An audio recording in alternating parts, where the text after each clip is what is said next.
em teatro, antes de começar a peça, nos Estados Unidos eles usam break your leg, né? E aqui no Brasil é merda, né? Merda, claro. Brasil é Brasil, né? Tem uma explicação, parece que começou na França, chegava muita carruagem, aí tinha bastante público.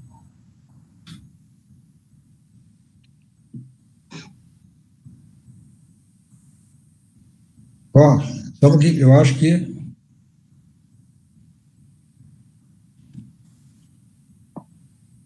Nós já começou, gente. Vamos lá. A gente começou. Estamos ao vivo. Bom, boa tarde. Boa tarde a todos que nos assistem. Boa tarde, Newton Terra, Alfredo Cataldo.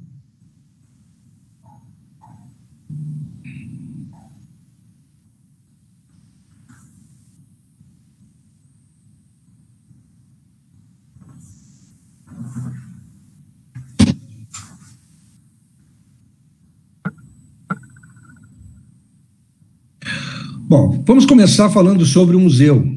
Tá? O Museu da História da Medicina, ele hoje, há mais de 12 anos, ele se encontra em funcionamento na Avenida Independência, nos anos 70, no Hospital da Beneficência Portuguesa, aquele prédio antigo, ao lado da Igreja Nossa Senhora da Conceição.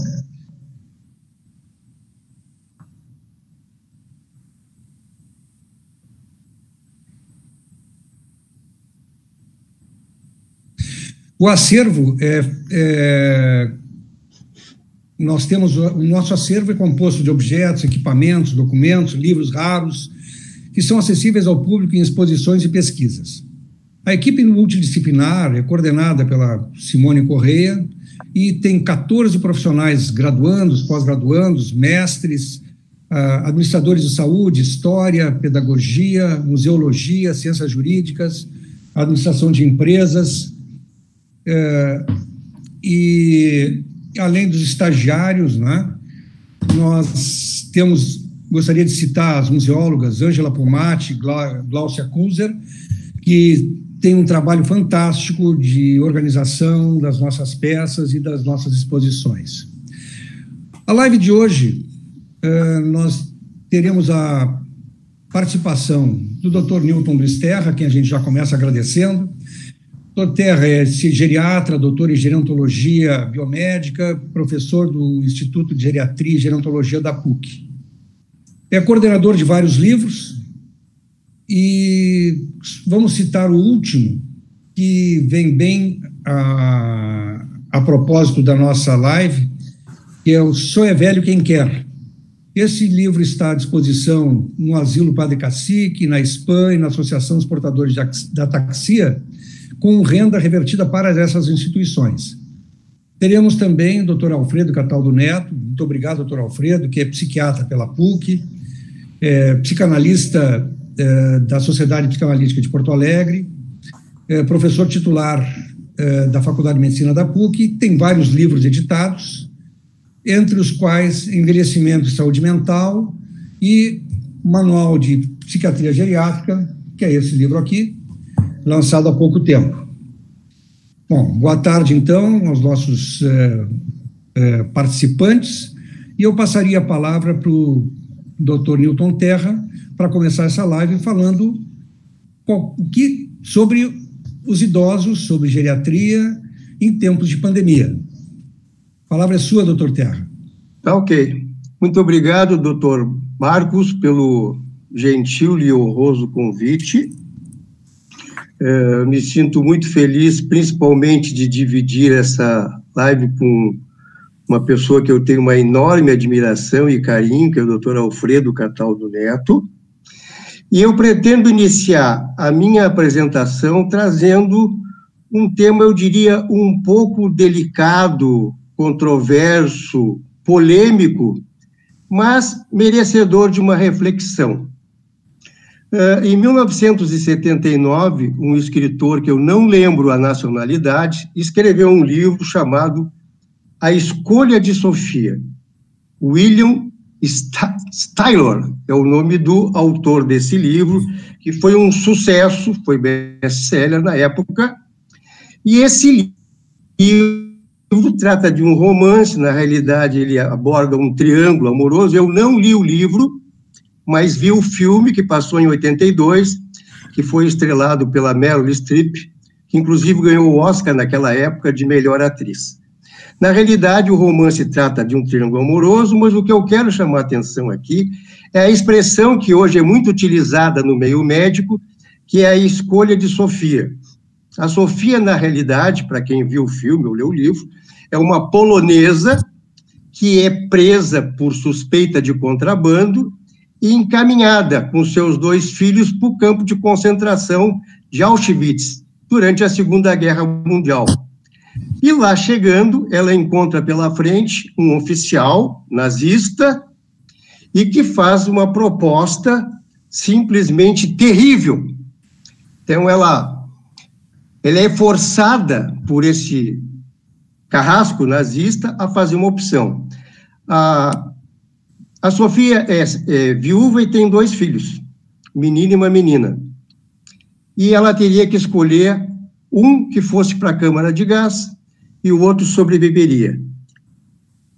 Ela acaba optando, com um grande sofrimento, pela filha, achando que o menino iria sobreviver. Na realidade, a menina vai para a câmara de gás e o menino depois ela perde o contato e acaba morrendo também. Mas por que eu estou trazendo isso nessa live? Eu acho que é um momento de reflexão, sim, porque hoje em dia, Marcos, todos os idosos, nós somos só no Brasil quase 30 milhões, aqui no Rio Grande do Sul em torno de 2 milhões, só em Porto Alegre já estão perto dos 300 mil, no planeta são 1 bilhão e 200 milhões de idosos, que estão acompanhando pela mídia que em certos países da Europa, França, no próprio Reino Unido, na Espanha, na Itália, em que os idosos institucionalizados nem tinham mais acesso à hospitalização. E aqueles que eram hospitalizados ficavam na espera de um respirador. Eu te confesso que eu não conheço, nos 26 estados brasileiros, mais o Distrito Federal, quantas UTIs nós temos, quantos intensivistas trabalham nesse momento de pandemia. Essas pessoas, de repente, têm que fazer opções também, não é? Tem que tomar uma decisão difícil, sob pressão e com enorme sacrifício pessoal. E quem viu a imagem da Meryl Streep, a hora que ela entrega a sua filha para ser condenada à câmara de gás, eu acho que talvez ali ela tenha ganho o Oscar. Não, o filme é maravilhoso, o livro também é, para quem leu, mas a imagem dessa atriz é simplesmente impressionante. Eu acho que é a mesma imagem que hoje tem os intensivistas no planeta e no Brasil, frente a esta decisão. E agora, quem eu salvo? Por que eu estou trazendo isso? O que eu acho, e não conheço, além de não saber o número de UTIs e de intensivistas, eu também desconheço comitês de bioéticas. Eu não sei quantos comitês de bioética existem nesses hospitais para ajudar nessa decisão. Então fica o UTIsta e a sua equipe, não é, pressionado, tendo que decidir. O que eu não acho, claro, são critérios. O que eu não acho justo é que o critério seja pela reduzida expectativa de vida daquela pessoa. Existe hoje, Marcos, vamos dizer assim, uma preocupação mundial dos geneticistas, pesquisadores, biólogos, gerontólogos, para descobrirem, não é, maneiras de prolongarem, vamos dizer assim, a longevidade das nossas células, para que se tornem mais longevas e mais saudáveis. Se, por um lado, existe essa preocupação, por outro lado, existe esse temor. Depois do professor Cataldo vai abordar, com certeza, o pânico e o medo do idoso que está acompanhando a mídia e que está sujeito porque ele é um grupo de risco. Ora, ele é um grupo de risco, está acompanhando o que aconteceu na Itália, na França, na Bélgica. Será que não vai acontecer comigo?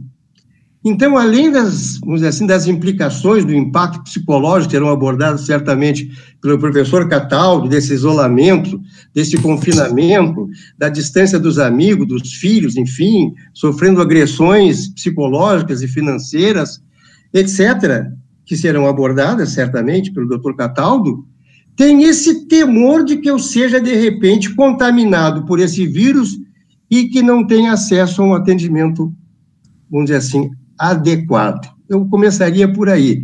Eu acho que isso aí tem que ser discutido. Eu sei que eu comecei, conflito, gera conflito, é polêmico, talvez ninguém tenha resposta, mas eu, aqui no Brasil, tu deve saber, nós temos um estatuto do idoso que foi criado em 2003. E nesse estatuto, eu lembro muito bem, são 117 artigos que protege o idoso em todas as suas necessidades. Assiste o idoso. Eu lembro muito bem do 15º artigo que diz respeito à saúde. E ali é bem claro que o idoso tem absoluta prioridade. Está escrito, é lei. Assim como a gente vê hoje filas em bancos e supermercados e farmácias que dão preferência, e acima dos 80 anos, essas pessoas não precisam nem entrar em fila, porque lei, eu acho que isso tinha que ser repensado. Está escrito no estatuto que essas pessoas, hoje nós vamos usar assim, só por motivos acadêmicos, Marcos, a idade dos 60 anos. No Brasil é 60, e é claro que isso tem um sentido legal e social, mas tem que ser levado em consideração. Quem tem 60 anos tem absoluta prioridade à saúde e à vida. Isso serve para reflexão, depois podemos conversar. O segundo aspecto que eu quero levantar é o que está acontecendo. Os idosos estão sabidamente de risco, porque têm comorbidades.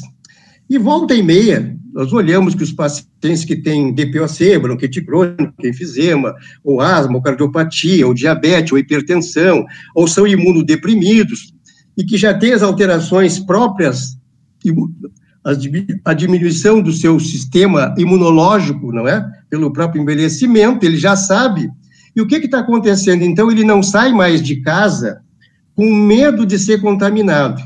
Com isso, Marcos, ele está abandonando o tratamento, não está tratando adequadamente, e o pior que eu vejo em tempos de pandemia é que novos sintomas que surgem não são valorizados. E o idoso tem uma clínica completamente atípica. Se a gente falar, o indivíduo tem um infarto do miocárdio, quem está nos escutando já sabe, já viu alguém que sentiu uma dor no peito, que foi... Bom, o idoso é diferente. A clínica do idoso é diferente, até mesmo diante de uma cardiopatia isquêmica. Então, a clínica pode ter um cansaço excessivo, uma falta de ar que ele não valoriza. E segundo os colegas, eles estão morrendo em casa por medo de procurarem recurso. Ontem ainda havia uma entrevista de um colega nosso que no seu serviço de oncologia, ele recebia 50 mulheres por mês com nódulos de mamas que deveriam ser investigados, e que esse número passou para 10 durante a pandemia. Isso vale para a mama, isso vale para intestino, isso vale para a próstata, que o indivíduo teve um sangramentinho e não procurou. Eu acho que isso também é uma grande implicação da pandemia. Os idosos morrendo nas suas casas com medo de serem contaminados. Uma coisa muito importante também, Marco, e aí eu vou entrar naquilo que a gente tinha conversado, é o seguinte: eu sou obrigado a definir envelhecimento, ok? Então, a definição mais utilizada diz o seguinte: envelhecimento é um processo dinâmico, progressivo, irreversível, universal, que inicia em torno dos 27, 30 anos, é extremamente heterogêneo, varia de órgão para órgão, varia de indivíduo para indivíduo, e esse indivíduo, vamos dizer assim, com o passar dos anos, ele vai ter sofrendo alterações morfológicas, fisiológicas, bioquímicas, enzimáticas, psicológicas. em função da ação do tempo. E essas alterações vão contribuindo para aumentar a sua vulnerabilidade, ou seja, a sua homeostasia fica prejudicado, e essa vulnerabilidade é que predispõe o idoso à doença. E são essas doenças que vão matá-lo. Mas por que eu estou aproveitando o momento para chamar atenção? Porque as pessoas morrem de doenças e não pelo envelhecimento fisiológico. Essa história de morrer de velho é algo extremamente raro. O morrer de velho praticamente não existe. Nós morremos de doença e não do envelhecimento. E aí existe toda uma preocupação hoje da geriatria, no sentido de prevenir as principais doenças que incidem na velhice, as que mais matam e as que mais incapacitam os idosos. E aí vem as doenças cardiovasculares, neoplasias, e a quarta causa de morte nesse país e nesse estado chama-se pneumonia. Aí que eu vou fazer a outra reflexão. Em 99, eu só te peço que tu me avise o tempo, mas para dividir com o Cataldo, de repente eu me estendo aqui. Mas em 99, a Secretaria, o Ministério da Saúde lançou a campanha nacional de imunização contra a gripe. E na hora eu fiquei até surpreso, porque o nosso objetivo sempre priorizava essas doenças que mais matavam e mais incapacitavam, e eu nunca tinha visto gripe como causa de morte. Tanto é que eu cheguei a fazer um levantamento em 99, antes de 99, quantos brasileiros morriam gripados? E eu posso estender essa pergunta para vocês e para quem está nos escutando. Exceção feita H1N1, que é de 2009. Estou falando de 2008, perdão, antes da vacinação, quantos colegas que estão nos assistindo hoje tiveram seus pacientes, não é, como causa de óbito, a gripe, a influenza? A única explicação que eu vi bom, então a vacina é para evitar a grande complicação da gripe, que é a pneumonia, que é a mais temida, que é a quarta causa de morte. E o Ministério sugeriu, na campanha nacional, que também se vacinasse os idosos contra o pneumococo, o Streptococcus pneumonia, o pneumococo é a bactéria assim, mais comum, responsável pelas pneumonias comunitárias, e até hospitalar, mas principalmente comunitária. Existe vacina. O Ministério iniciou a campanha contra a gripe, em tempos de pandemia, antes do outono, visando a prevenção para quê? Para disponibilizar mais leitos para os pacientes portadores do Covid-19. O que eu não consigo entender, e também trago a reflexão, é por que não vacina os idosos contra a pneumonia? Assim, existe a vacina? Sim. E o Ministério sugere que a vacina seja feita de rotina. Assim como a da gripe anual, a pneumocócica se faz 3 doses hoje em dia. Em 3 doses o indivíduo está imunizado contra o pneumococo. Claro, se de repente ele adquirir uma legionela, um micoplasma, ou até um outro vírus, ele não está protegido. Mas ainda que dê uma proteção para os idosos entre 50% e 80%, vale a pena fazer a antipneumocócica. Por quê? Para liberar, e principalmente quem mora nesse estado sabe que nós estamos iniciando o inverno e que as doenças respiratórias aumentam assustadoramente. Então, assim, em tempo de pandemia, essa escolha de Sofia, acho que tem que ser repensado. Eu não aceitaria que eu, aos 70 anos, e nem meus filhos gostariam de saber, que o pai não teve um tratamento adequado em função de salvar alguém mais jovem. Enfim, controverso, polêmico, mas alguém tem que olhar para essa população. Não é possível que a pessoa, porque envelheceu, agora seja condenada à morte. Diferente da escolha de Sofia, escrita pelo Dr. Willy Steiner. Bom, eu já chamei a atenção da falta de procura, da vacinação, que eu acho importante, do critério hoje que os intensivistas estão usando, e me perdoe os intensivistas, que realmente são os nossos heróis, eles estão morrendo para salvar os nossos semelhantes, não só os médicos, mas como o pessoal todo da equipe, enfermeiros, técnicos de enfermagem, etc., etc., etc., merecem todos os aplausos, merecem todos os elogios, mas eu acho que a gente tinha que repensar essa conduta, porque senão isso causa, e o Cataldo vai comentar, pânico. Eu simplesmente entro em pânico, eu fico com medo, eu fico com receio. Já estou confinado e ainda tem esse risco todo. Imagina a implicação em tempos de pandemia. Bom, o último comentário que eu acho que eu deveria fazer e devo fazer é o seguinte. Existe toda uma preocupação já bem sabida de todos que estão nos vendo agora e escutando sobre as medidas preventivas. Então, a higienização, os cuidados que tem que ser feitos, evitar aglomerações, isso aí já está por demais, vamos dizer assim, divulgado até pela imprensa leiga. Mas o que eu quero chamar a atenção também, nesse momento, para reflexão, é o seguinte. O idoso, Marcos, ele tem uma capacidade de gerar calor diminuída. Assim como eu disse que existe a imunossenescência, que existem as alterações imunológicas próprias que predispõem esse indivíduo a essas doenças, eu não conheço nenhum idoso que não tenha comorbidades. Não conheço. Aliás, tem trabalhos mostrando que depois dos 60 anos, as pessoas têm, em média, 7,2 doenças. Claro que muitas são assintomáticas. E que esse percentual, Marcos, aumenta a cada década. Então, o indivíduo com 75 teria 8,2 doenças e assim por diante. Além disso, os idosos, claro, eu não vou comparar uma osteoartrose de quadril ou nem uma hiperplasia benigna de próstata, ou uma osteofitose, com uma bronquite crônica, ou com enfisema, ou com uma cardiopatia, ou com um diabetes, ou com uma hipertensão, enfim, em termos de risco de contaminação, mas eles são portadores.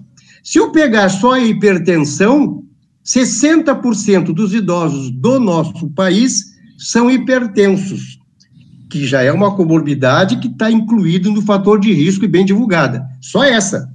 Depois dos 75, Marcos, esse percentual passa para 80%, depois dos 75 anos de hipertensão.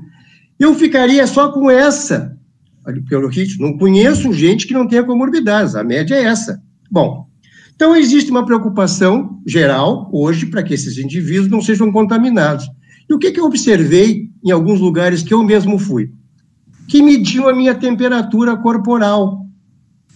E quando me colocava o termômetro aquele infravermelho digital, que demora 3 segundos, eu perguntei, no lugar que eu fui, eu digo, qual era o ponto de corte? Eles botaram 37,7.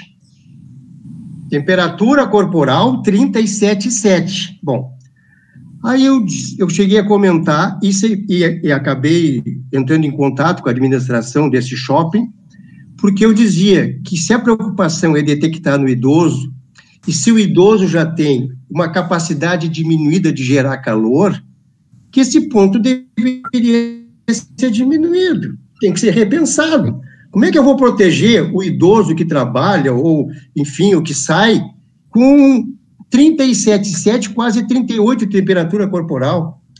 Esse exemplo vale, Marco, o exemplo típico de atipia, a gente usa muito, né? Ah, não, a clínica não é muito florida, né, no nosso meio médico, né? Não está bem típica. A pneumonia é o exemplo clássico. O idoso, às vezes, não tem febre, ele não tem tosse, ele não tem expectoração, ele não tem dor ventilatório dependente. Às vezes, a primeira manifestação é uma alteração do sensório, um estado confusional. Enfim, e pode ser febrícula. Só que febrícula para o idoso, 37,1, 37,2, representa 39,40 para o jovem. Então, uma outra coisa que eu estou observando também, que existe uma preocupação, sim, de higienizar e de proteger as pessoas, e a primeira coisa que eles fazem é medir a temperatura e tem que estar abaixo de 37,7, ele realmente está liberado para trabalhar ou para entrar no shopping, no supermercado, na farmácia. Eu acho que isso é uma outra coisa que merece uma reflexão em tempos de pandemia, já que hoje todo mundo está medindo a temperatura corporal. Marcos, era isso, acho que eu tinha, assim, para iniciar a minha apresentação, ok? Depois eu fico à disposição para comentários ou perguntas, enfim. E agora vamos ouvir o doutor Alfredo Cataldo Neto. Muito obrigado. Eu acho que foi muito oportuno, toda a tua explanação foi muito oportuna. Só gostaria de lembrar, e lembrando o que tu falaste, logo no início da pandemia nos Estados Unidos, aumentou em 800% a morte por doença cardíaca em casa. O pessoal não ia buscar atendimento, né? Realmente o que a gente viu, confere com o que tu falaste, reduziu muito a ida dos pacientes aos médicos, né? Em função do medo, né? Do pânico, né? Da doença. E até um pânico que se explica, mas, enfim, eu acho que é importante refletir sobre essa redução da ida aos serviços de saúde e as problemas decorrentes disso, né? E, na verdade, é o seguinte, falando em pânico, né, nós temos que essa população específica a qual nós pertencemos, né, e, graças a Deus, chegamos até aqui, vamos continuar assim, né, ela está sentindo muito pelo isolamento social, pela quarentena imposta, né? Nós sabemos que está havendo muita repercussão emocional e por isso a gente, então, convidou o doutor Cataldo, que é expert no assunto, para nos falar sobre idosos em tempos de pandemia. A palavra é sua, doutor Alfredo Cataldo. Muito boa tarde a todos. Prazer estar aqui com o Terra, com o Rovinski, uma satisfação. Boa tarde a todo mundo que está nos assistindo. E vamos conversar um pouquinho sobre o idoso, o seu psíquico em tempos de pandemia. Quando iniciou a pandemia, final de dezembro de 2019, nós aqui já começamos, obviamente, a nos preocupar.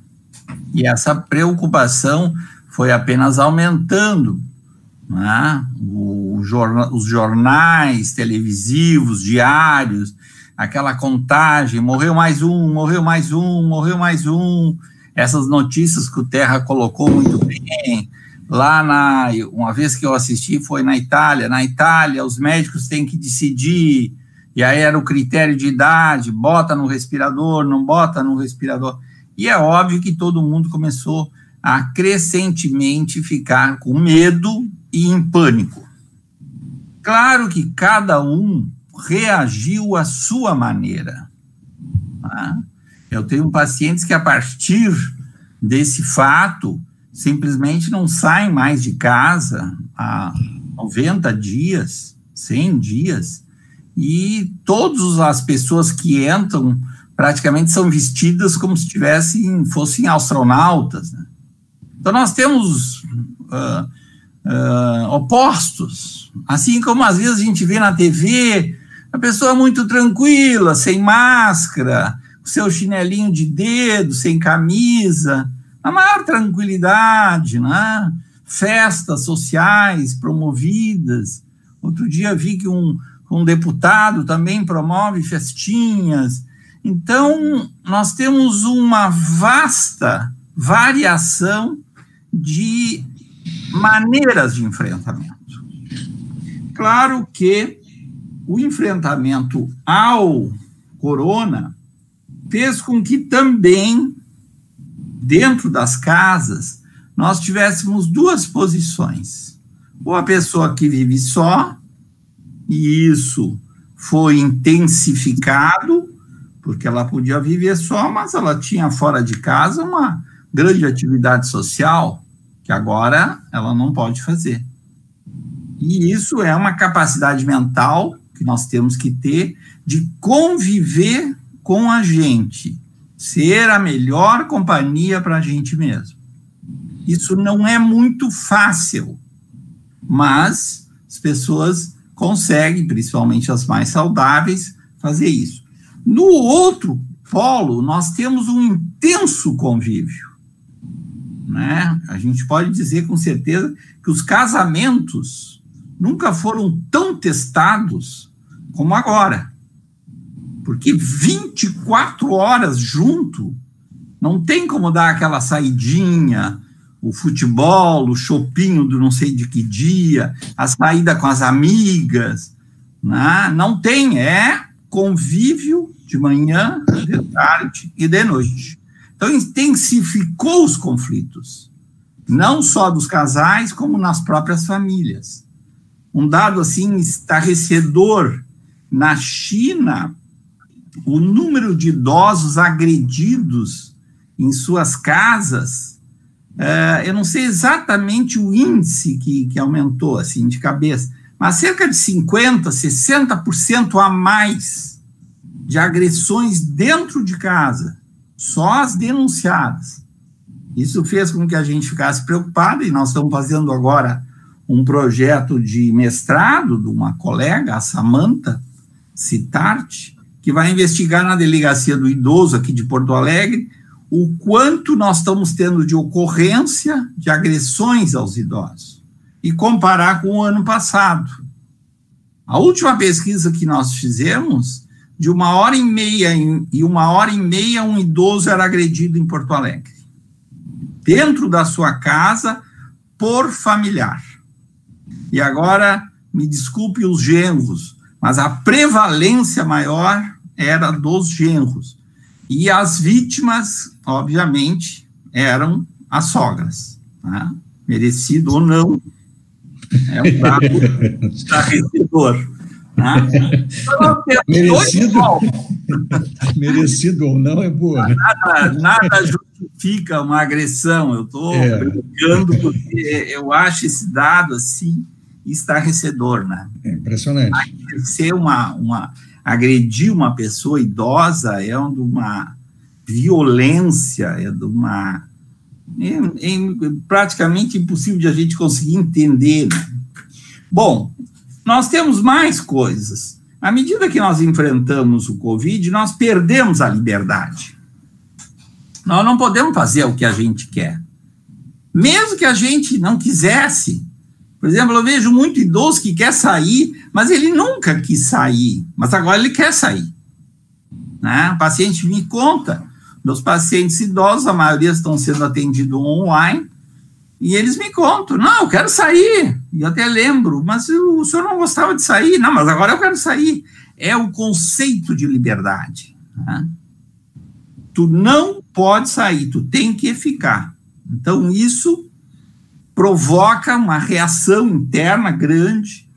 Outra coisa muito importante, nós não sabemos, na verdade, quando é que vai terminar. Né? De 15 em 15 dias vem aquela notícia, serão os próximos 15 dias, a gente agora tá, termina os 15 dias, não, mais 15 dias, mais 15 dias. Isso nos dá um sentimento de angústia, de ansiedade. Quando é que vai terminar isso? Quando é que vai terminar? Quando parecia que estava começando a melhorar os índices, entrou o inverno, que no nosso estado é extremamente agressivo, né? E os índices começaram a piorar no nosso estado. Quando a gente se reconfortou um pouquinho, veio um ciclone bomba, que a gente leve a vida melhor. Sem humor, a vida fica muito chata, fica muito tédio. Né? Então, poder brincar e poder rir, inclusive da gente mesmo, é uma coisa muito boa. Às vezes os alunos lá, em formação, os psiquiatras me perguntam, mas professor, pode rir com... Digo, pode rir com o paciente, não pode rir do paciente, né? Isso é muito diferente. Nós, como é que vamos fazer? Nós estamos fazendo já há 100 dias e nós temos que continuar fazendo, porque, ao que tudo indica, nós vamos ganhar essa guerra. É uma questão de tempo. As vacinas, agora vai ser testada uma na PUC, aquela de Oxford está bem promissora, nós vamos ganhar essa guerra, mas vamos perder muita gente. Então, nós temos que continuar fazendo, nós temos que ter uma rotina diariamente, nós temos que nos cuidar, mesmo que a gente não, óbvio, mas muitas vezes fica num segundo plano, assim, não vale a pena, não precisa.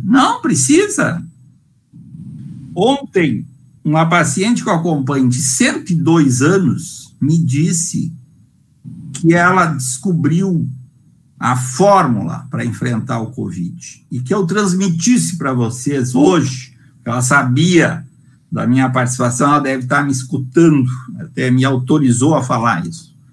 Ela começou a plantar pequenos vasos em casa, coisa que ela não fazia há uns 80 anos, mais ou menos.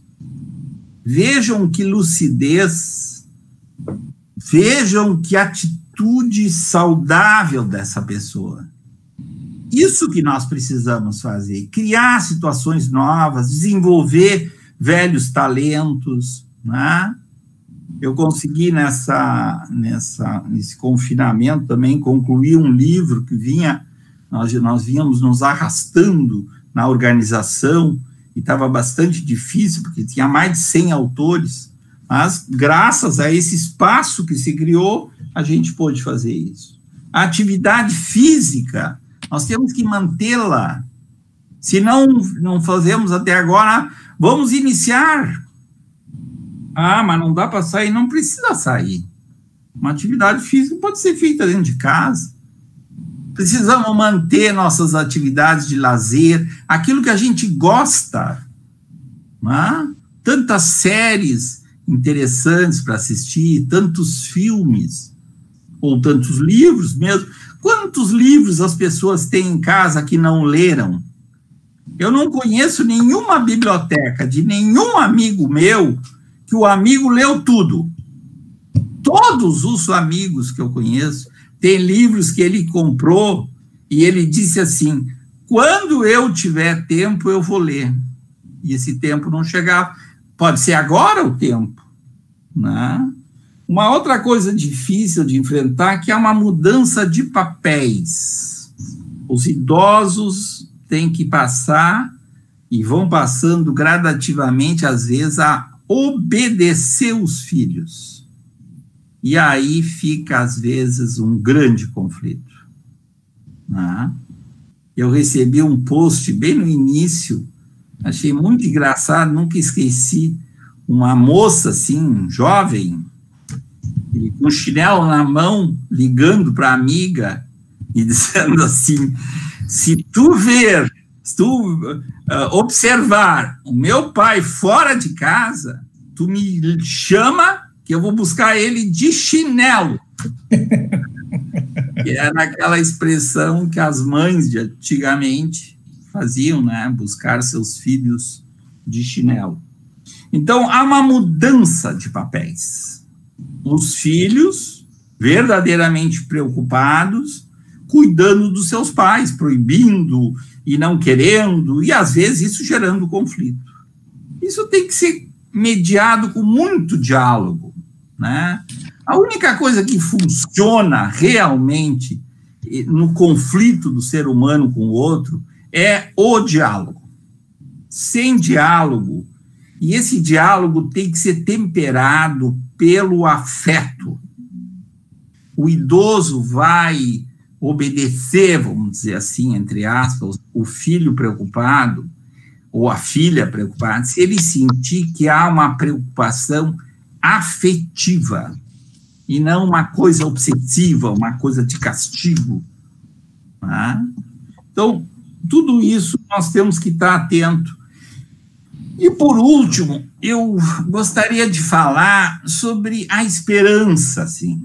Nós temos que ter uma atitude, principalmente nós, profissionais da saúde, uma atitude positiva frente a essa situação. Não tem coisa pior do que uma atitude depressiva, uma atitude de fracasso, uma atitude de destruição, nada vai dar certo, nós não vamos conseguir, vamos acabar todo mundo morrendo.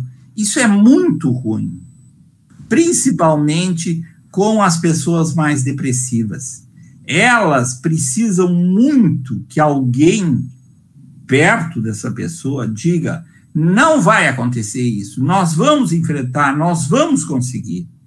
E eu acho que esse é um papel importante dos profissionais de saúde e de alguém na família.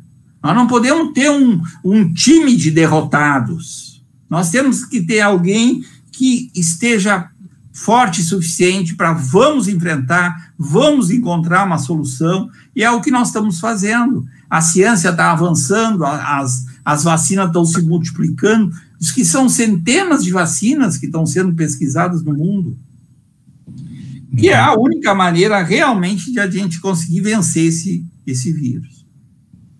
Eu acho que era isso, Rovinski. Nós deixei uns minutos aí, por exemplo, do Terra, para talvez nós três, poder conversar. Isso. Terra, tens alguma coisa para colocar em relação ao que o doutor Cataldo falou? O importante é que o Cataldo citou as implicações e já deu sugestões, não é? Está dando sugestões de como as pessoas podem enfrentar. A hora que ele diz assim, olha, uma senhora idosa resolveu plantar não sei o que na sua casa, se dedicar, enfim, para alguma atividade X, a hora que eu me exercito em casa eu também alivio, e a hora que eu sou mais otimista em relação a isso, né? E eu também tenho essa esperança que em breve nós tenhamos a vacina, não é? Eu acho que nós estamos perto, né? E aí talvez a gente possa fazer uma live de pós-pandemia, né? Que vai ser mais agradável, não vai ser tão pesada agora. Vamos fazer agora está sendo, essa época para os idosos está sendo muito pesada mesmo, né? Não adianta alguns exemplos que o Cataldo tem de pacientes, né? Eu tinha alguns relatos também, inclusive de pessoas conhecidas, né? Dessas implicações todas, psicológicas principalmente, que estão ocorrendo. Enfim, essas soluções que o Cataldo está passando, eu até sugiro, existem hoje, né, Cataldo, vários serviços que oferecem um tipo de assistência gratuita para a população idosa, para poder enfrentar melhor, não é? Essa fase difícil, imagina, as pessoas, nós estamos conversando com pessoas que nasceram nos anos 40, nos anos 30, o Cataldo usou uma que nasceu nos anos 20, né, com 102 anos, nasceu nos anos 20, mas a gente está trabalhando com pessoas que nasceram nos anos 40, nos anos 50, quem nasceu em 60 está sendo idoso agora, né, nunca passaram por algo semelhante, né. Então, imagina só a repercussão que tem isso. Eu achei o Cataldo muito feliz, e disse, olha, soluções, seja otimista, né? Que eu comparo isso como aquele tsunami, né, Rovinski? Quando a água voltar para o mar, vamos ver o que aconteceu, né? O que vai acontecer depois desse tsunami, não é? As consequências disso para a população idosa.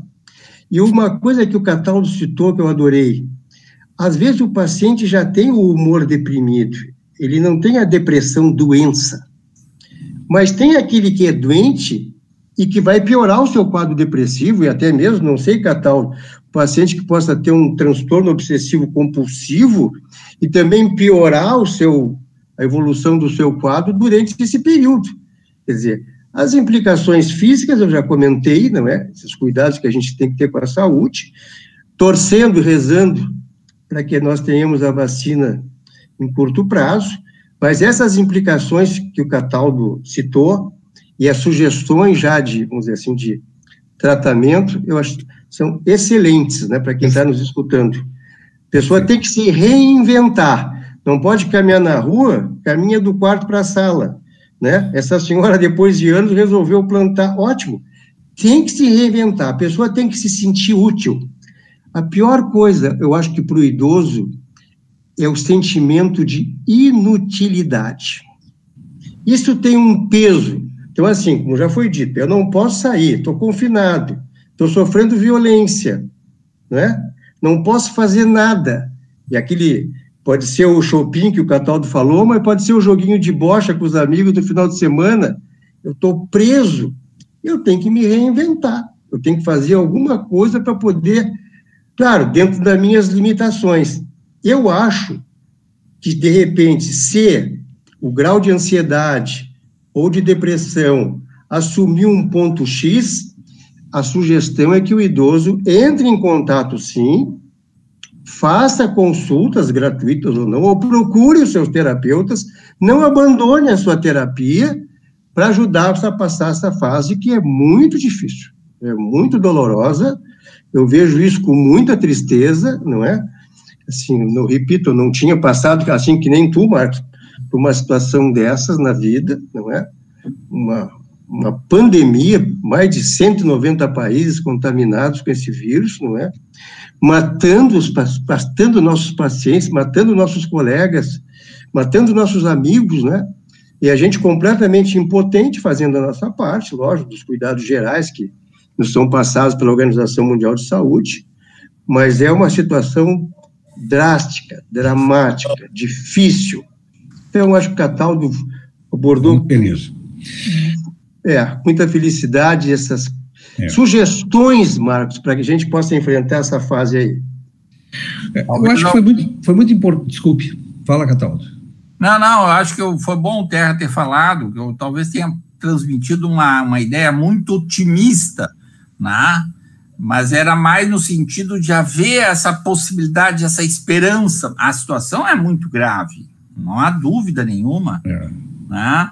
Hoje nós estávamos numa sinaleira, eu estava observando o número de pessoas com aqueles cartazes pedindo dinheiro, que estão com fome, né? Não vai ser só a pandemia, não vai ser só a morte, vai haver uma série de consequências sociais, com certeza absoluta. Um dado só para contribuir, os índices mundiais de suicídio, surpreendentemente, diminuíram na pandemia, em plena pandemia. Claro que nós tememos que, passada a pandemia, e o número de depressões aumentando, nós vamos ter um aumento de suicídio.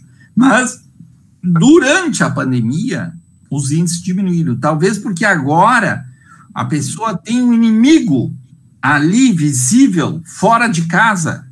E aí ele próprio pode se cuidar melhor do inimigo que fica fora, e não dentro dele mesmo, que é no caso do suicídio.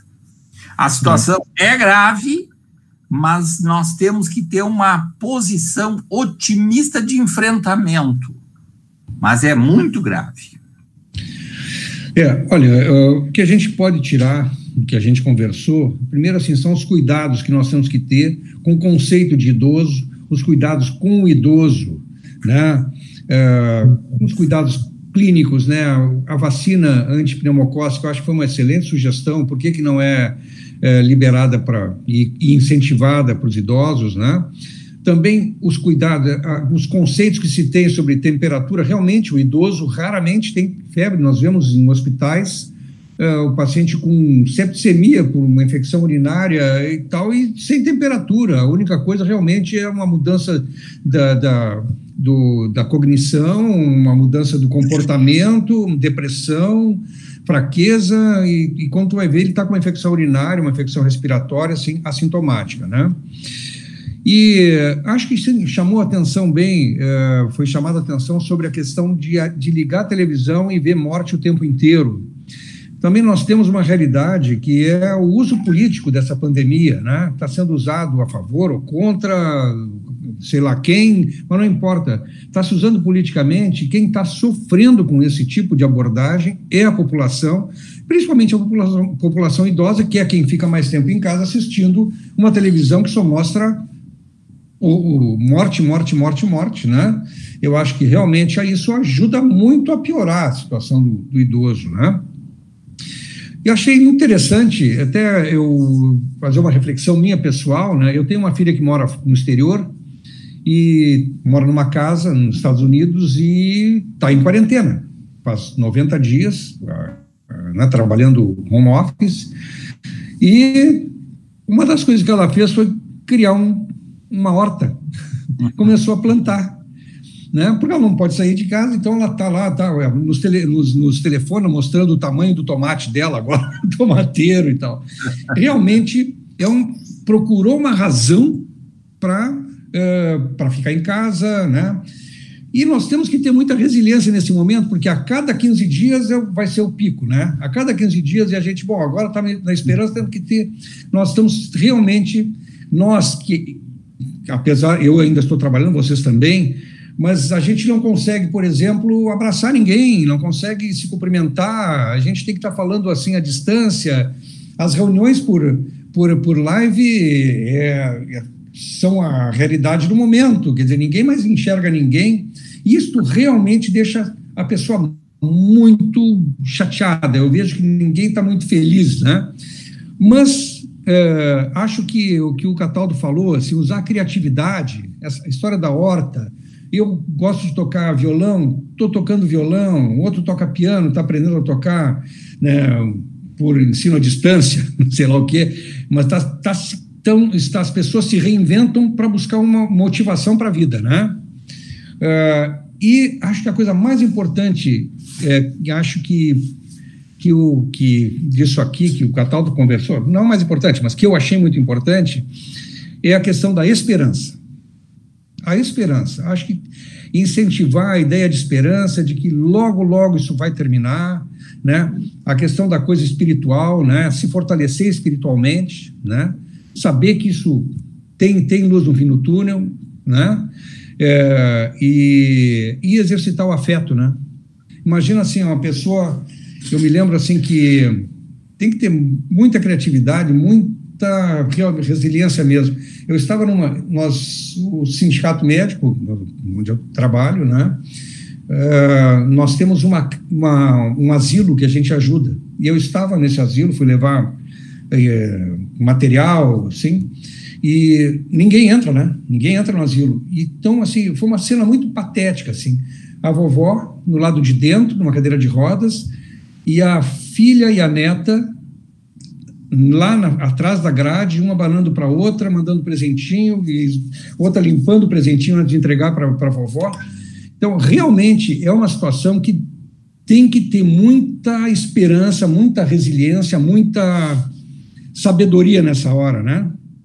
E acho que, assim, os cuidadores têm que ter muita paciência e criar uma relação afetiva com quem não consegue ver seus netos, né?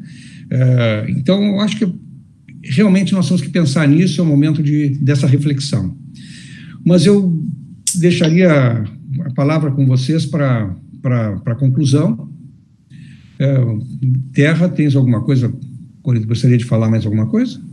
Não, eu só queria disponibilizar, Marco, a gente fala às vezes assim, 30 minutinhos, né? E fala, temos muito mais coisas para conversar, então eu gosto sempre de deixar à disposição, depois tu pode disponibilizar o meu e-mail, tu tens? Sim. E aí, para as pessoas que quiserem dar continuidade à conversa, ou conversarem sobre esse tema, ou outros relacionados ao envelhecimento humano, eu me mantenho à disposição. É só isso que eu queria dizer, agradecer muito o convite, repito, me senti muito honrado com o teu convite, foi muito bom conviver com o Cataldo mais uma tarde de live, eu acho que o Cataldo deve ser a 15ª que ele participa já esse mês. Então, eu sempre digo, uma aula hoje expositiva, presencial, já não é muito agradável, muito atraente, né? Sim. E uma aula expositiva virtual, uma palestra, também tem que ser muito atraente, né? Para as pessoas poderem assistir. Mas é só isso, Marcos. Te agradecer pela gentileza do convite, enfim, e disponibilizar o meu e-mail para as pessoas que gostariam de dar continuidade à conversa, né? Perfeito. Para esgotar o assunto.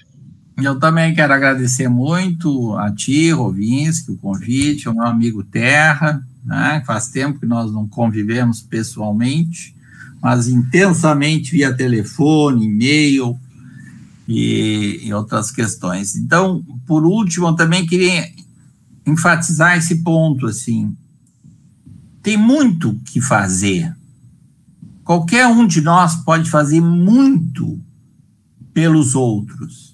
Após essa live, por exemplo, qualquer um de nós pode ligar para um amigo, uma pessoa solitária, uma pessoa de mais idade. Não podemos, não é que não precisa, não podemos nos abraçar, mas a gente pode se acalentar, a gente pode se apoiar, a gente pode ligar frequentemente para os amigos, para os parentes, Isso faz muito bem para quem recebe e faz muito bem para quem pratica. Era isso. Muito obrigado a todos. Bom, eu queria agradecer aos dois. O Museu da História da Medicina se sente engrandecido com essa live. Acho que nós ajudamos ao entendimento do idoso em tempo de pandemia. E queria colocar para vocês, assim, primeiro, o museu tem vários projetos, né? Nós estamos com várias atividades. Nós vamos, possivelmente na próxima semana, disponibilizar uma exposição virtual com o tema hanseníase, tá? Que a gente está no momento de colocar doenças que estigmatizam, né, para expor. A hanseníase vai ser um trabalho virtual e possivelmente em setembro nós estamos preparando, se tudo correr bem, uma exposição. Hoje o museu está fechado, óbvio, né? Mas nós estamos viabilizando muitos projetos online, com escolas, né? Exposições para escolas, projetos e programas com escolas, com alunos, e em setembro, possivelmente, o tema vai ser tuberculose. Aí nós vamos, aquela exposição que nós temos hoje sobre a espanhola, que está lá, faz 2 anos, o centenário da espanhola, vamos falar sobre tuberculose, que foi um drama grande, né, da história das doenças estigmatizantes, né? Hoje voltou um pouquinho em função do HIV, né, mas antes não existia tratamento. Além disso, as nossas museólogas, faço questão de ressaltar, a Ângela Pomati, a Glaucia Kuser, elas se debruçaram sobre esses temas para tentar aproveitar o tempo de pandemia, o tempo de quarentena, para lançar esses produtos virtuais, né? Nós estamos viabilizando um novo projeto que está em andamento, que são personalidades médicas, onde nós entrevistamos personalidades que marcaram a história do Rio Grande do Sul. Nós teremos mais 2 lives já acertadas, uma no dia 25 de julho, com o doutor Guilhermano, Luiz Gustavo Guilhermano e doutor Ivan Antonello, com o tema Medicina e Literatura, uma longa história de polinização cruzada, né? Como interage a medicina e a literatura, né? E no dia 8 de agosto, outra live com o Dr. Klaus Preger, com o tema Doctors, médicos pioneiros no idioma alemão no Rio Grande do Sul. Sempre é sábado, às 14 horas. Nós estamos desenvolvendo também um projeto Terceira Idade no museu, né? Todos os nossos projetos estão disponibilizados. Nós temos, então, convidamos a participar dos nossos projetos no YouTube.